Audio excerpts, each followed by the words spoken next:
IUPAC nomenclature का 6 video है। 5th video में आपने कीटोन तक स्टडी किया था और हमने हेडिंग डाल रखा था कार्बोक्सिलिक एसिड। तो हम यहाँ से स्टार्ट करेंगे कार्बोक्सिलिक एसिड से। तो कार्बोक्सिलिक एसिड का फॉर्मूला हो गया RCOOH। तो R हमारा हो गया alkyl group, R alkyl group है, और COOH ये हमारा फंक्शनल ग्रुप है, फंक्शनल ग्रुप। उसके बाद हम यहाँ पे यहीं पे लिख देंगे सेकेंडरी सफिक्स। सेकेंडरी सफिक्स है इसका ओइक एसिड, ओइक एसिड। इसका भी सेकेंडरी प्रीफिक्स होता है,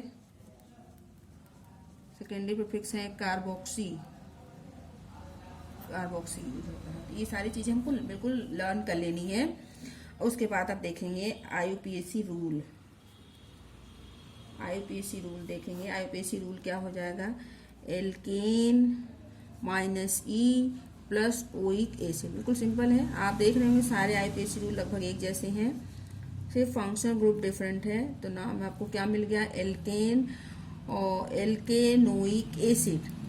ई रिमूव करने के बाद आपको मिल जाएगा एल्केनोइक एसिड। अब हम एक एग्जांपल ले लेंगे, CH3 CH2 CHOH CH Cl और COOH ये हमने ले लिया। अब हमको इसका नॉमेनक्लेचर करना है। तो नॉमेनक्लेचर में आपको हमने बताया कि स्टेप 1 से स्टेप 5 तक फॉलो करना है। Step 1 word root, word root का मतलब कार्बन की नंबरिंग करनी है। इस तरह फंक्शनल ग्रुप है तो 1 2 3 4 5 हमने नंबरिंग कर दिया। वर्ड रूट हमें मिल गया 5 कार्बन का मतलब पेंट, पेंट मिला। अब हम पीछे की तरफ जाएंगे। वर्ड रूट मिलने के बाद second step primary suffix, primary suffix no. आप देख रहे हैं कि नो यहाँ पर कोई भी किसी प्रकार का देयर इज नो डबल और ट्रिपल बॉन्ड, केवल सिंगल बॉन्ड है। इसका मतलब हम यहाँ पर एन लगा देंगे। अब हम आगे की तरफ जाएंगे। ये स्टेप 1 स्टेप 2 स्टेप थर्ड आपका हो जाएगा सेकेंडरी सफिक्स। सेकेंडरी सफिक्स का मतलब आपका हो गया फंक्शनल ग्रुप। तो फंक्शनल ग्रुप क्या है आपका, COOH। COOH के लिए हमने बताया ओइक एसिड यूज करते हैं। ओइक एसिड में O है, ओवल है, इसलिए -E प्लस ओइक एसिड। अब हम आगे की तरफ जाएंगे। तो आगे की तरफ मतलब हम 4th स्टेप पे पहुंच जाएंगे। ये हो गया first second third step. 4th step मतलब प्राइमरी प्रीफिक्स, प्राइमरी प्रीफिक्स मतलब साइक्लो। प्राइमरी प्रीफिक्स आते ही दिमाग में आना चाहिए साइक्लो, और जैसे ही साइक्लो आता है इसका मतलब क्या, साइक्लिक है, नहीं, साइक्लिक नहीं है तो साइक्लोन नहीं लगाएंगे। तुरंत आगे की तरफ 5th स्टेप पे पहुंचेंगे। 5th स्टेप आपका होगा, आपको सब्स्टिट्यूएंट ग्रुप ढूंढना है। तो देखिए सब्स्टिट्यूएंट ग्रुप आपके 2 है यहाँ पर, एक क्लोरो है, दूसरा हाइड्रोक्सी है। तो हाइड्रोक्सी कहाँ से आया, हमने आपको बताया था कि यदि अल्कोहल फंक्शनल ग्रुप की तरह काम नहीं करता है सब्स्टिट्यूएंट ग्रुप की तरह, तो वहां पर हम सेकेंडरी प्रीफिक्स हाइड्रोक्सी यूज करते हैं। अब 2 आपके पास प्रतिस्थापी समूह सब्स्टिट्यूएंट ग्रुप हैं, क्लोरो एंड हाइड्रोक्सी। इनको हम अल्फाबेटिकल ऑर्डर में करेंगे कार्बन की पोजीशन को इंडिकेट करते हुए। तो क्लोरो और हाइड्रोक्सी में पहले अल्फाबेटिकल में क्लोरो आएगा, तो हम पहले क्लोरो लिखेंगे, क्लोरो, और इसके आगे हम कार्बन की पोजीशन इंडिकेट करेंगे। किस कार्बन पे है, कार्बन नंबर 2 पर, 2 क्लोरो। अब ये हाइड्रोक्सी रह गया, हाइड्रोक्सी किस कार्बन पे है, 3 पे है, तो 3 हाइड्रोक्सी, 3 हाइड्रोक्सी। तो कंप्लीट आप इसका नाम देखें तो नाम आपको हो जाएगा, मिल जाएगा 2 chloro 3 hydroxy, 2 chloro 3 hydroxy pentanoic acid. तो ये आपका एग्जाम्पल हो गया। अब हम देखेंगे नेक्स्ट अगला कंपाउंड, नेक्स्ट कंपाउंड देखेंगे हम। नेक्स्ट आपका कंपाउंड है ईस्टर। अगला कंपाउंड हम ले लेंगे ईस्टर। तो ईस्टर में देखिए, ईस्टर का फॉर्मूला RCOOR। तो ये देखिए दोनों तरफ एल्किल ग्रुप है, RCOOR, या इसको हम ऐसे भी लिख सकते हैं RC⋯OR, ऐसे भी लिखा जा सकता है। एक चीज और, R डैश कर देते हैं, उसी तरीके से जैसे हमने कीटोन में बताया था, R = R डैश, R और R डैश के बराबर भी हो सकता है, दोनों तरफ एल्किल ग्रुप बराबर हो सकते हैं, तो सिंपल ईस्टर हो जाएगा। और R ≠ R डैश, तो ये आपका हो जाएगा मिक्स्ड ईस्टर, मिक्स्ड ईस्टर। और ये हो गया सिंपल ईस्टर। जब दोनों तरफ एल्किल ग्रुप इक्वल हो। अब आ जाएंगे हम इसके सेकेंडरी सफिक्स की तरफ। तो इसका सेकेंडरी सफिक्स होता है OAT का सेकेंडरी सफिक्स है OAT। नेक्स्ट है IUPAC रूल। IUPAC रूल इसका होगा, आप सेकेंडरी प्रीफिक्स नहीं होता है इसका, सेकेंडरी सफिक्स है OAT। IUPAC रूल में आ जाएंगे तो IUPAC रूल आपका हो जाएगा alkane minus E plus OAT। तो इसका नाम हो गया एल्केनोएट, ये आपका इसका नाम होगा। अब हम एग्जाम्पल लेंगे। एग्जाम्पल सिंपल सा CH3COO CH3। अब आप देख रहे हैं दोनों तरफ एल्किल ग्रुप इक्वल है। अब हम इसकी नंबरिंग करेंगे। तो कहने का मतलब ये हमारे पास कंपाउंड है, इसका IUPAC नामकरण, IUPAC नॉमेनक्लेचर करना है। तो हम स्टेप फर्स्ट वर्ड रूट के लिए कार्बन की नंबरिंग करेंगे। तो देखिए कार्बन की नंबरिंग अब हम कैसे करेंगे। अब आप देख रहे होंगे आपका स्ट्रेट चेन नहीं है, क्योंकि हमेशा हमें नंबरिंग जो है कार्बन की ही चेन में करना होता है। बीच में कार्बन के अलावा कोई और एटम आ गया, ऑक्सीजन आ गया, नाइट्रोजन आ गया, तो वहीं पर हमारी कार्बन की नंबरिंग का जो चेन है वो टूट जाता है। अब आप देखिए अगर हम इसको इस तरीके से लिखते हैं तो आपको ज़्यादा क्लियर होगा। CH3 C double bond O CH3, इस तरीके से हमने लिखा। तो हम ये देख रहे हैं कि यहाँ पर 3 कार्बन तो है, लेकिन हम इसको नंबरिंग ऐसे नहीं कर सकते 1 2 3 ऐसे नहीं लगातार चेन में नहीं कर सकते। क्यों? क्योंकि बीच में ऑक्सीजन एटम आ जा रहा है। तो जैसे ही बीच में कोई कार्बन के अलावा अदर एटम आएगा तो हमारी नंबरिंग का जो कंटिन्यूएशन है वहीं पर टूट जाता है, क्योंकि नंबरिंग हमें कंटिन्यूअस कार्बन चेन की करनी है। तो कहने का मतलब यहाँ पर 2 कार्बन है, 1 और 2। इधर से क्यों करेंगे? क्योंकि ये फंक्शनल ग्रुप है, इसलिए हम इधर से नंबरिंग करेंगे। तो 1 2 2 कार्बन है, तो 2 कार्बन के लिए हमारा वर्ड रूट क्या हो गया? एथ। इसको ध्यान से देखेंगे तो वर्ड रूट हमारा हो गया एथ। ये हो गया फर्स्ट स्टेप। सेकंड स्टेप की तरफ जाएंगे। सेकंड स्टेप हमको देखना है कि सेकंड स्टेप प्राइमरी सफिक्स है, तो कोई डबल बॉन्ड नहीं है, ये ऑक्सीजन के बीच में है, तो इसको नहीं लेना है। तो यहाँ पर क्या हो जाएगा? एन हो जाएगा। अब उसके बाद हम देखेंगे कि एथ प्लस एन। अब हम देखेंगे secondary suffix, third step secondary suffix. Secondary suffix का मतलब OAT माइनस E और प्लस OAT वर्ड का यूज करना है। अब एक चीज़ और, ये हो गया आपका word root, primary suffix, secondary suffix, first second third step. अब हम फोर्थ स्टेप पे पहुंचेंगे। अब फोर्थ स्टेप पे पहुंचेंगे तो देखिए फोर्थ स्टेप हमारा प्राइमरी प्रीफिक्स नहीं है, क्योंकि जो है साइक्लिक नहीं कंपाउंड। अब सेकेंड स्टेप पे पहुंचेंगे। सेकेंड स्टेप आपका होगा नेक्स्ट आपका फिफ्थ स्टेप। तो आप फिफ्थ स्टेप पे देखेंगे आपका होता है सेकेंडरी प्रीफिक्स सब्स्टिट्यूएंट ग्रुप। तो क्या यहाँ पर है? तो देखिए एक चीज़ यहाँ पर ऐड करेंगे। हमने बताया एल्केन प्लस एल्केन OAT, लेकिन यहाँ पर एक चीज और ऐड हो जाता है, वो होता है एल्किल। तो पूरा नाम इसका हो जाता है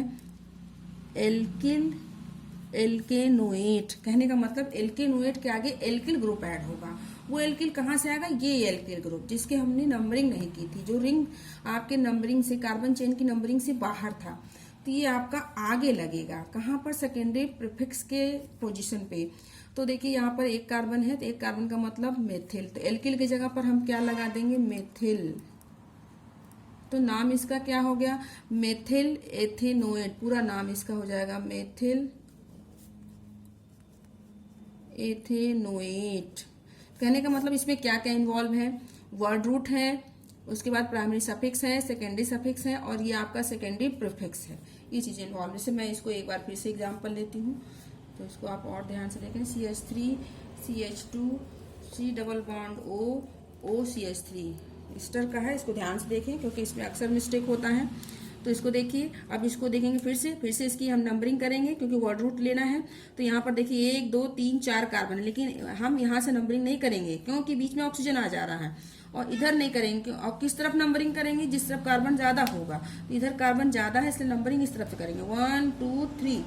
इसको नहीं लेंगे क्योंकि बीच में ऑक्सीजन एटम आ जा रहा है और कार्बन चेन की जो कंटिन्यूएशन है वो टूट जा रही है। तो 3 है आपका। 3 का मतलब क्या हो गया? प्रोप हो गया। First step complete. Second step में कोई डबल बॉन्ड नहीं है, तो हम क्या लिखेंगे? एन।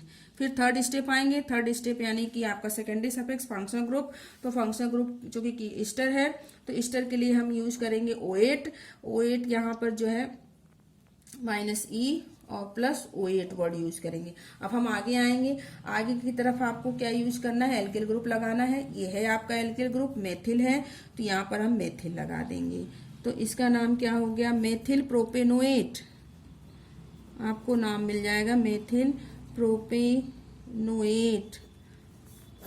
ये इस तरीके से कहने का मतलब ये है कि नंबरिंग करने के बाद ये एल्केनोएट वर्ड आएगा। जो भी एल्किल ग्रुप रह जाएगा जो ऑक्सीजन के अदर साइड में होगा तो वो आगे की तरफ आपका एल्किल ग्रुप की तरह यूज हो जाएगा। एक चीज और ध्यान देना है कि अक्सर लोग फंक्शन ग्रुप पहचानने में कंफ्यूज करते हैं। तो C डबल बॉन्ड O लिखा हो तो इसका मतलब ये होता है कीटोन। बिल्कुल ध्यान में रखना, ये कीटोन है। और यदि आपका C डबल बॉन्ड O लिखा है तो इसका मतलब ये आपका ईस्टर है। फंक्शनल ग्रुप को बिल्कुल क्लियर रखना है। Easter, C double bond O है तो इसका मतलब ईस्टर है। कहने का मतलब इस तरीके से ये लगा हो और ये, तो ये है आपका ईस्टर और ये आपका हो गया कीटोन। तो इसको कंफ्यूज नहीं करना है। नेक्स्ट आ जाएंगे, ये हो गया ईस्टर। अब नेक्स्ट हम आ जाएंगे ईथर पे। नेक्स्ट कंपाउंड हमने ले लिया ईथर। तो ईथर के लिए देखिए ईथर को कैसे इंडिकेट करते हैं, ROR। अब R को अलग ले लेते हैं, ROR' तो ले लेते हैं। अब देखिए यहाँ पर भी है R इक्वल टू R', तो ये आपका हो जाएगा सिंपल ईथर, सिंपल ईथर। और यदि लेते हैं R is not equal to R', तो ये हो जाएगा आपका मिक्स्ड ईथर। इसको भी ध्यान से देखेंगे क्योंकि इसका नॉमेनक्लेचर भी अक्सर लोग गलत करते हैं। Simple ether, mixed ether. अब आप देखेंगे कि इसका नॉमेनक्लेचर कैसे करते हैं, तो इसका सीधे IUPAC रूल देखते हैं। इसको अभी तक हमने डिस्कस नहीं किया था कहीं पे भी। इसका IUPAC रूल देखेंगे। एक चीज और, IUPAC रूल देखने से पहले अब देखिए ROR' है, इसका क्या मतलब होता है, तो यहीं पर हम देखेंगे ROR' क्या है भाई, तो सिर्फ R, किसी भी तरह कोई भी एक R देख लें। मान लीजिए हमने इस R को ले लिया तो R का मतलब हमने बताया था क्या होता है, एल्किल ग्रुप। सिर्फ R है तो एल्किल ग्रुप। अब इस R के साथ यदि ये O अटैच हो गया तो ये क्या हो जाएगा, R का मतलब सिर्फ R यानी एल्क। देखिए सिर्फ R था तो हमने एल्क लगाया प्लस YL लगा दिया, एल्किल ग्रुप हो गया। लेकिन वैसे देखें तो R के लिए क्या वर्ड यूज करते हैं, एल्क। अब इसके साथ ऑक्सीजन अटैच हो गया। ऑक्सीजन का मतलब ऑक्सी, कुछ भी वर्ड ऑक्सीजन वाले कोई भी ऑक्सीजन है, ऑक्सी है, तो ये वर्ड यूज करते हैं। तो एल्क ऑक्सी, इसके लिए क्या यूज हो जाएगा, एल्क ऑक्सी। मतलब जिस R के साथ, जिस एल्किल ग्रुप के साथ O होगा एल्कॉक्सी, और जिस एल्किल ग्रुप के साथ O अटैच नहीं होगा उसे हम एल्किल ग्रुप। मतलब ईथर के नाम दो पार्ट में डिवाइड हो जाते हैं। कौन से दो पार्ट हैं, एक एल्किल ग्रुप, दूसरा एल्कॉक्सी। तो अब देखिए IUPAC रूल में इसका नाम कैसा हो जाता है, एल्कॉक्सी, एल्कॉक्सी एल्केन। तो इसका IUPAC रूल क्या बन जाता है, एल्कॉक्सी एल्केन। इसके IUPAC रूल में हमें नाम में मिलेगा एल्कॉक्सी एल्केन। तो ईथर में आप देखिए, फिर से देखेंगे ईथर ध्यान से, इसके दो पार्ट हैं ROR'। ये O इसके साथ भी हो सकता है, ये वो इस तरफ भी हो सकता है, किसी भी तरफ हो सकता है। कहाँ पर चेंज करना ध्यान रखना, ये तो हम देखेंगे जब कार्बन R की जगह पर हम वाकई में कोई एल्किल ग्रुप लेंगे। तो यहाँ पर अभी चूंकि दोनों तरफ RR ही लिखा है तो कोई प्रॉब्लम नहीं है। तो एक R को हमने बताया कि सिर्फ R है, ऑक्सीजन नहीं है। R without oxygen alkyl group, R with oxygen alkoxy. तो कहने का मतलब इसका नाम क्या हो गया, alkoxy plus alkane, alkoxy alkane. अब हम इसको एग्जाम्पल से देखेंगे तो हमें बिल्कुल क्लियर हो जाएगा। देखिए कैसे, जैसे हमने एग्जाम्पल ले लिया CH3OCH3, यही O है जो है, ये O आपको दिख रहा, O दोनों तरफ सिंगल बॉन्ड, ये ईथर ग्रुप की तरफ इंडिकेट करता है। कहने का मतलब O that is functional group of ether, ये है आपका। अब आप इसको देखेंगे, इसका हमें नॉमेनक्लेचर करना है। कैसे करेंगे, जैसे हमने ROR लिखा था वैसे ही आपका CH3OCH3 है। अब आप देखेंगे दोनों तरफ एल्किल ग्रुप सेम है, कोई प्रॉब्लम नहीं, ये सिंपल ईथर है तो हम कहीं से भी नंबरिंग कर सकते हैं। लेकिन यहाँ पर भी वही प्रॉब्लम है कि दोनों कार्बन, हमेशा नंबरिंग करते समय हमें कार्बन की कंटिन्यूअस, कार्बन की लगातार श्रृंखला की नंबरिंग करनी होती है।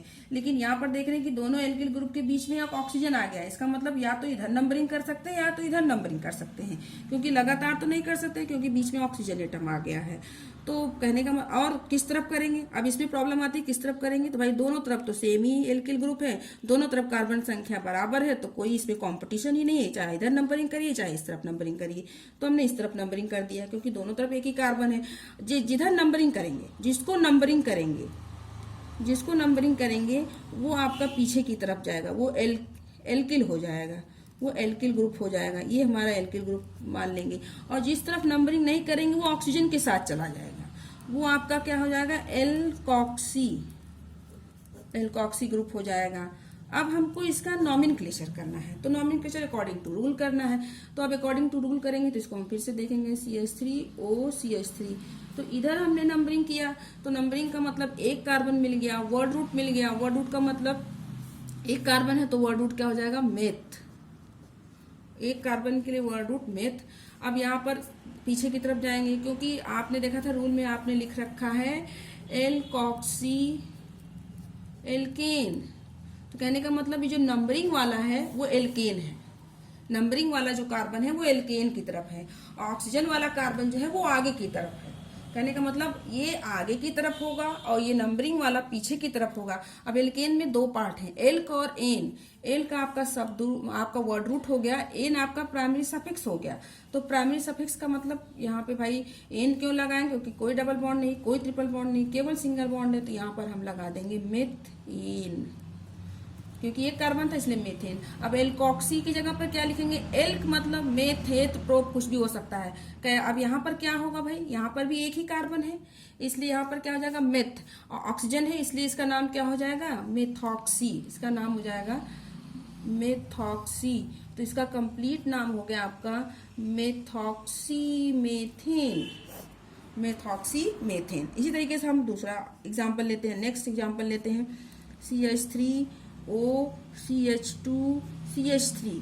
ये हमने एग्जाम्पल ले लिया। अब आप देख रहे हैं कि ये सिंपल नहीं है, मिक्स्ड ईथर है, क्योंकि दोनों तरफ एल्किल ग्रुप अलग हैं। यहाँ पर एक कार्बन वाला है, यहाँ पर दो कार्बन के एल्किल ग्रुप है, मतलब दो कार्बन की चेन है, यहाँ पर एक कार्बन की चेन है।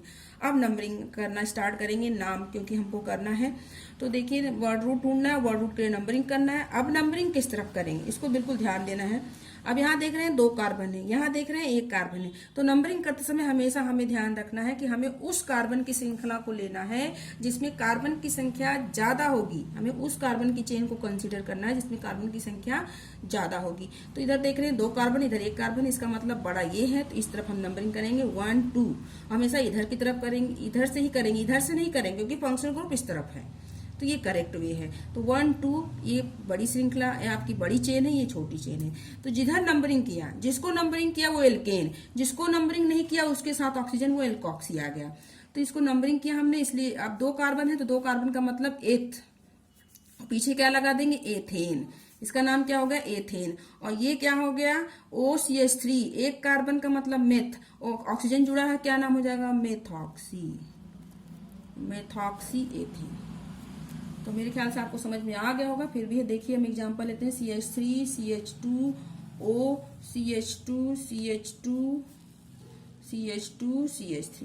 थोड़ा हमने और इसको बड़ा कर दिया। अब इसकी हमको इसका नॉमेनक्लेचर करना है। देखिए इसका नॉमेनक्लेचर करना है बिल्कुल उसी तरीके से। अब कैसे करेंगे इसका नॉमेनक्लेचर करना है हमें, तो हमें दो वर्ड लाने हैं, एल्केन और एल्कॉक्सी। एल्केन उस कार्बन को लेंगे, ऑक्सीजन की तरफ दो एल्किल ग्रुप हैं, हम उस एल्किल ग्रुप को लेंगे जिधर कार्बन की संख्या ज्यादा होगी। इधर देखिए 1 2 3 4 कार्बन, इधर कितने हैं, 1 2 हैं। कभी भी नंबरिंग ऐसे नहीं करेंगे 1 2 3 4 5 6 नहीं करेंगे, क्योंकि बीच में ऑक्सीजन है, ये जो है कार्बन की श्रृंखला को तोड़ रहा है, इसलिए नंबरिंग या तो either this side either this side. तो हम इधर करेंगे, इधर नहीं करेंगे क्योंकि इधर दो कार्बन है, इस तरफ चार कार्बन है। तो नंबरिंग 1 2 3 4 हमेशा हम लॉन्ग चेन को ही कंसीडर करते हैं एज ए पैरेंट चेन। तो 1 2 3 4 चार कार्बन हो गए, चार कार्बन का मतलब ब्यूट, ब्यूट, और ब्यूट के पीछे जस्ट लगा देंगे एन, वर्ड रूट प्राइमरी सफिक्स। अब आगे की तरफ आइए, ओ हो गया CH2 CH3, कितने कार्बन है भाई, दो कार्बन है, दो कार्बन का मतलब एथ, और चूंकि ऑक्सीजन लग गया तो इसका क्या नाम हो जाएगा, एथॉक्सी, एथॉक्सी ब्यूटेन। देखिए सिंपल सा नाम, एथॉक्सी ब्यूटेन। इस तरीके से अगर हम देखें एथॉक्सी ब्यूटेन, इस तरीके जैसे हमने लिख दिया। अब सिंपल से CH3O CH2 CH2 CH3। अब देखिए डायरेक्ट करना कुछ नहीं, सिर्फ हमको इसका नॉमेनक्लेचर करना। कितने कार्बन है, 1 2 3, 1 2 3 का मतलब प्रोपेन, प्रोपेन लगा दिया। और OCH3 का मतलब मेथॉक्सी, तो इसको पट से हम इसका नाम करते, तो क्या नाम हो गया, मेथॉक्सी प्रोपेन। तो इस तरीके से ईस्टर हो गया। नेक्स्ट कंपाउंड लेंगे हम, ईस्टर हो गया। अब ईस्टर के बाद हम लेंगे एमाइड। एमाइड फंक्शनल ग्रुप लेंगे। एमाइड के लिए होता है RCONH2। फंक्शनल ग्रुप क्या है, CONH2। एमाइड का functional group CONH2। Secondary suffix, इसका सेकेंडरी सफिक्स होता है एमाइड। सेकेंडरी सफिक्स एमाइड होता है, बहुत ही आसान है। इसका IUPAC रूल देखेंगे। IUPAC रूल है आपका एल्केन -E प्लस एमाइड, तो ये क्या हो गया, एल्केनामाइड। अब हम एग्जाम्पल ले लेंगे, देखिए CH3CH2CONH2, ये हमने एक सिंपल सा एग्जाम्पल ले लिया।